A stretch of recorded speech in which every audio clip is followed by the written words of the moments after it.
Hello students, myself Padma Pandey. आज हम class 11th business study chapter second form of business organisation part 5 start करेंगे, which is Indian partnership act 1932। देखिए, आपके जो partnership है वो आपकी मोर देन 2% के साथ स्टार्ट की जाती है। एटलीस्ट आपके 2% इसमें ज़रूरी है।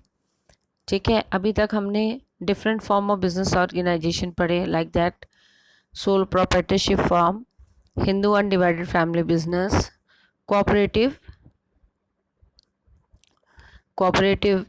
सोसाइटी। ठीक है, इस तरह के हमने पॉइंट्स पढ़े हैं। आज हम स्टार्ट करेंगे द इंडियन पार्टनरशिप एक्ट 1932। ये बेसिकली हमें ये ध्यान में रखना चाहिए कि हमें इंडियन पार्टनरशिप या पार्टनरशिप जो भी किसी एक्ट के थ्रू उसकी डेफिनेशन लिखी जाती है तो हमें उसे एज इट इज़ ही लर्न करना होता है। तो अब मैं आपको ले चलती हूँ। इसके बाद हम फीचर पढ़ेंगे। पहले हम मीनिंग पढ़ लेते हैं और फीचर पढ़ लेते हैं। जो रिटन नोट्स हैं उसमें आपके फीचर्स और मीनिंग साथ में दिए हुए हैं। ठीक है, तो हम इसका डिस्कशन उसके साथ में करेंगे। जैसे फीचर्स होते हैं, जॉइंट डिसीजन है, maximum member in other business 10 होते हैं, इक्वल रिस्क बियरिंग है, मैक्सिमम मेंबर इन बैंकिंग 10 है, continuity is insured, mutual agency, minimum member required 2।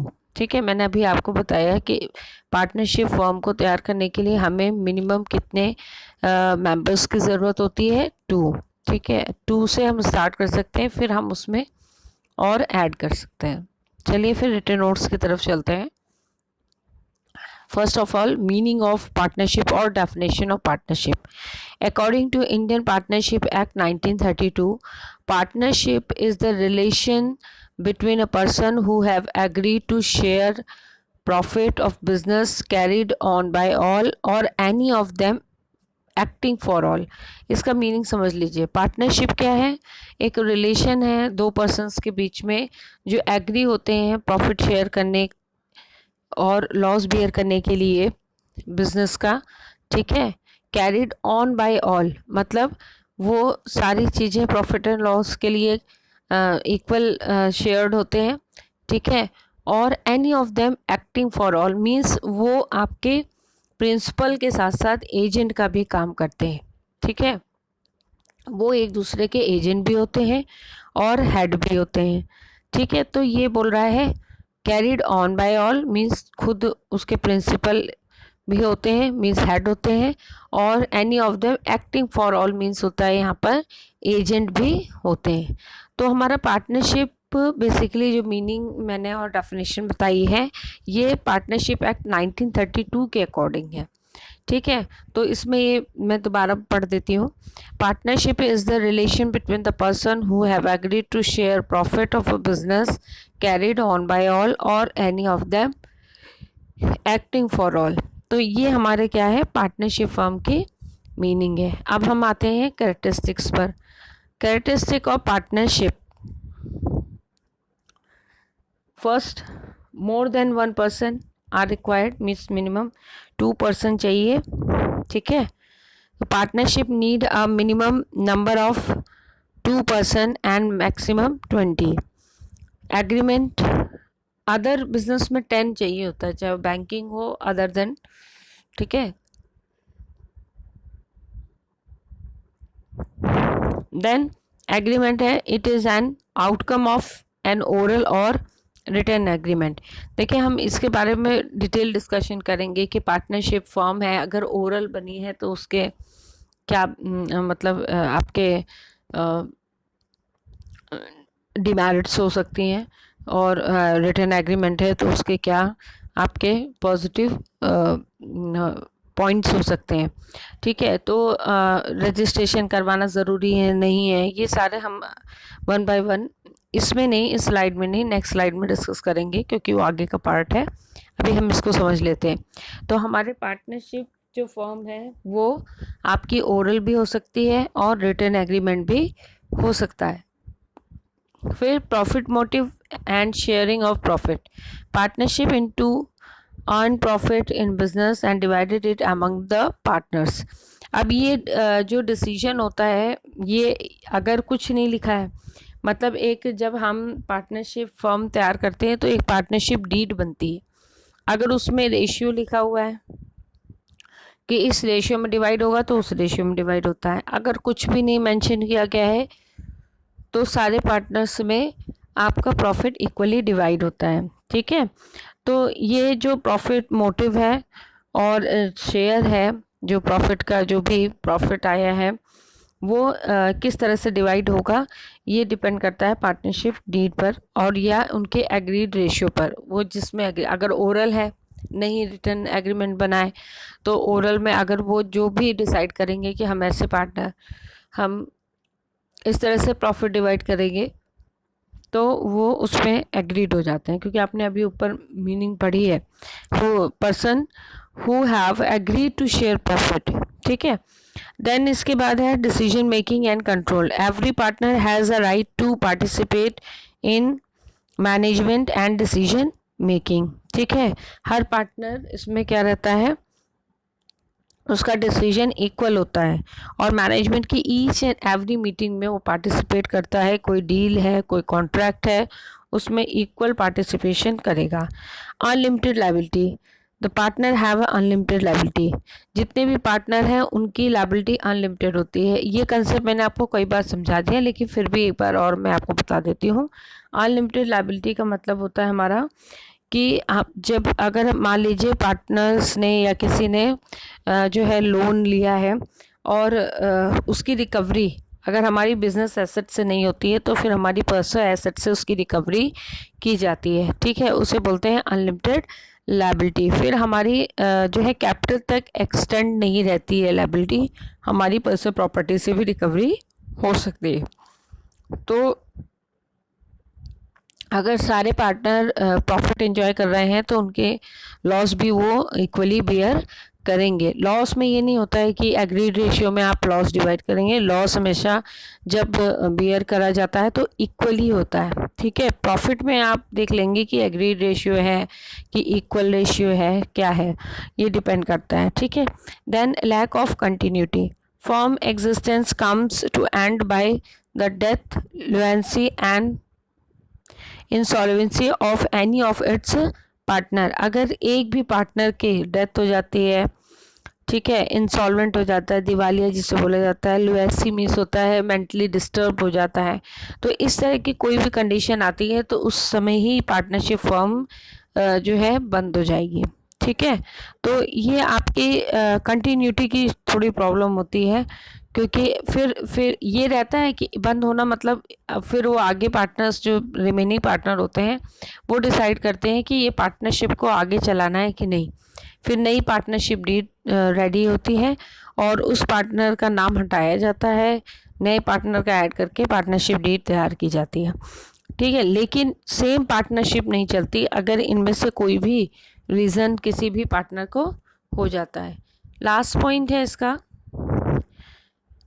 Principal agent relationship. Every partner plays a double role of owner और an agent. ये मैंने आपको समझाया कि वो उसका क्या होता है, हेड भी होता है और एजेंट भी होते हैं वो पूरी पार्टनरशिप फर्म के। क्योंकि अगर मान लीजिए सब अवेलेबल नहीं है, सब एक साथ तो रहते नहीं हैं, पार्टनरशिप फर्म भर रही है लेकिन सब एक साथ नहीं रहते, कोई ऐसी डीलिंग आई तो दूसरे पार्टनर का वो एजेंट बनके उस डील को या उस कॉन्ट्रैक्ट को साइन कर सकता है। ठीक है, अब आते हैं हम लोग merits of partnership. easy of formation and closure, large financial resources, better management, better decision making, sharing of risk, secrecy, flexibility, impact of limited liability। ये पॉइंट्स हैं।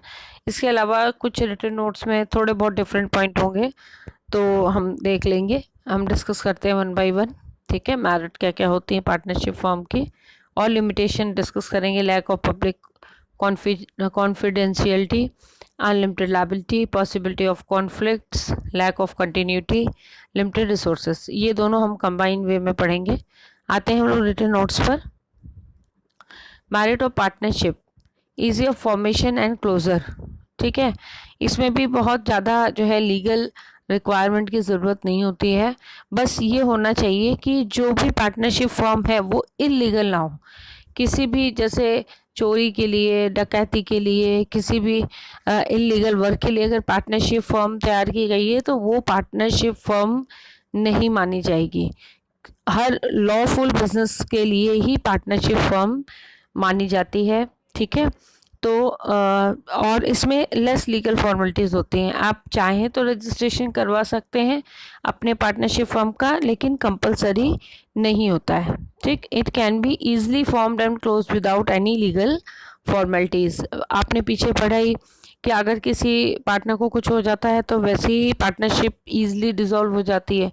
ठीक है, और अगर नहीं भी होता है, अगर नहीं सब सहमत हैं, आगे हम पार्टनरशिप नहीं चलाना चाहते, तो इसे आप वाइंड अप कर सकते हैं। ठीक है, लार्ज फाइनेंशियल रिसोर्सेज बहुत सारे हम जो है अगर पार्टनर्स को ऐड करते हैं, बेसिकली हम ये देखते हैं कि अगर उसके पास कैपिटल है तो हम पार्टनरशिप फॉर्म तैयार करते हैं।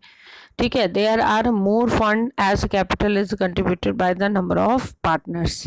बैलेंस डिसीजन होता है, और as all important decision are taken jointly by the partner and they are good and balanced. हो गई कई लोगों की एक्सपीरियंस, कई लोगों के जो है इसमें डिसीजन इन्वॉल्व होते हैं, तो जो बैलेंस डिसीजन होता है वही निकल के आता है।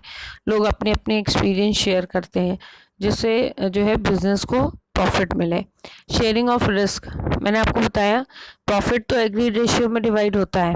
ठीक है, या जैसे भी उन्होंने डिसाइड किया है, लेकिन जो रिस्क होता है या लॉस होता है वो इक्वली डिवाइड होता है, सब पे इक्वल बर्डन होता है। इसमें ये नहीं होता कि हम एग्रीड, मैंने ज़्यादा कैपिटल लगाई है तो मुझे प्रॉफिट ज़्यादा मिलना चाहिए, लॉस कम बियर करना चाहिए, इस तरह से कुछ नहीं होता है। इक्वली जो है डिवीजन होता है रिस्क का। सिक्रेसी बनी रहती है। The account of the partnership firm are not presented before public and are not required to publish. इनको किसी भी तरीके की जो अपने अकाउंट्स होते हैं, जो भी ये मेंटेन करते हैं, वो पब्लिक में पब्लिश करने की ज़रूरत नहीं होती। एक अकेला फॉर्म ऑफ बिजनेस ऑर्गेनाइजेशन है जॉइंट स्टॉक कंपनी, जो आपके पब्लिक उसमें अपने अकाउंट्स को इशू करता है, पब्लिश करता है।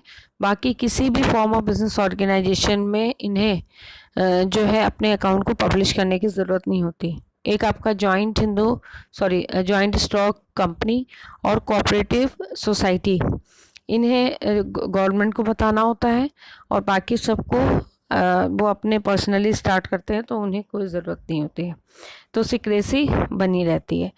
अब डीमेरिट में आते हैं। Limited resources, as there is a restriction on number of partners, so capital contributed by them is also limited. 20 आपने पढ़ा, मैक्सिमम 20 हो सकते हैं और मिनिमम 2 हो सकते हैं। ठीक है, और आपके जो अदर पार्टनरशिप फर्म है, बैंक है, उसमें 10 है। तो रिसोर्स क्या होता है, मींस बेसिकली जो फाइनेंस होता है वो लिमिटेड कलेक्ट हो पाता है। लैक ऑफ कंटिन्यूटी, अगर किसी भी पार्टनर को कुछ भी हो जाता है तो आपकी पार्टनरशिप फर्म अचानक से भी बंद हो सकती है। ठीक है, sudden. Lack of public confidence, मैंने अभी आपको बताया है कि ये किसी भी तरह का अकाउंट पब्लिश नहीं करते हैं, तो पब्लिक का कॉन्फिडेंस इन पर कम होता है। ठीक है, वो इसमें मनी लगाने में थोड़ा सा हिचकिचाते हैं। देन लैक ऑफ हार्मोनी, अगर मान लीजिए वो किसी मैटर पे या किसी भी डिसीजन पे क्या एग्री नहीं हुए, तो उनके बीच में कॉन्फ्लिक्ट मिस होता है, बहस हो जाना, लड़ाई झगड़े हो जाना, तो वो जो है आपके हार्मोनी जो है वो कम करता है, पीस कम करता है, जो उनके बीच में तालमेल है उसे ख़त्म कर देता है। तो इस तरह के जो है आपके प्रॉब्लम आ सकती हैं पार्टनरशिप फॉर्म में। ठीक है, फिर भी आपको इनमें कुछ पॉइंट ऐसे लगे कि आपको बिल्कुल समझ नहीं आ रहे हैं तो आप पूछ लेंगे। That's all for today. मैं आपको एक बार स्लाइड्स दिखा देती हूँ कि क्या क्या हमने इसके अंदर में कवरअप किया। इंडियन पार्टनरशिप एक्ट इसका मेन नेम है। फीचर्स हमने देखे, फिर इसकी मीनिंग और कैरेक्टरिस्टिक्स पढ़ी। ठीक है, मेरिट में जैसे इजी फॉर्मेशन है, लार्ज फाइनेंशियल है, बेटर मैनेजमेंट है, डिसीजन बैलेंस्ड होता है, शेयरिंग ऑफ रिस्क है, सिक्रेसी बनी रहती है, फ्लैक्सिबिलिटी इसलिए रहती है कि ईजिली आप इसे चेंज कर सकते हैं। ठीक है, अगर आप नहीं चाहते कंटिन्यू करना पार्टनरशिप फॉर्म को तो दूसरी पार्टनरशिप फॉर्म तैयार कर सकते हैं। इम्पैक्ट ऑफ अनलिमिटेड लायबिलिटी, जो आपका रिस्क होता है वो अगर अनलिमिटेड लायबिलिटी है तो उसके थ्रू हम कवर अप कर सकते हैं अपने रिस्क को। ठीक है, लिमिटेशंस पढ़े। फिर भी बेटा आपको कोई डाउट हो तो you can ask me on WhatsApp. Thank you so much.